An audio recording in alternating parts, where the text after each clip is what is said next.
Days 47, 8 and 9 off-grid in North Nottinghamshire. I'm using up the last of these raised beds I made last year because my rotavator's not strong enough to cut through the ground with how dry it is now. There were specific crops I was looking at putting in these beds, so I didn't want to have to use them quite yet, but I need to be getting about 100 lettuces out a week to stay on top of it as we get towards summer. This one was cut to a full market garden size bed, so that's not really the problem. It's just that the amount of additives in the soil are kind of redundant when you're only growing lettuces. It could take a far more intensive crop, so it is a bit of a waste of space. I'm just trying to get things out.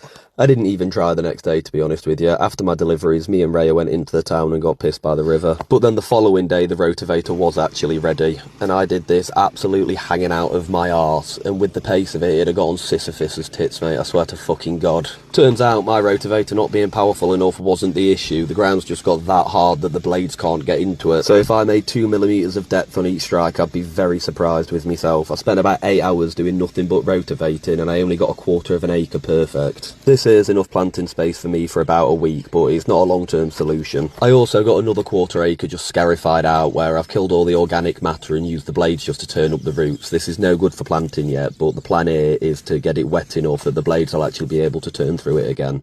So I got the petrol water pump I bought the other week sorted and all ready, so I'm just going to try and wet the land for a couple of days and see how it does.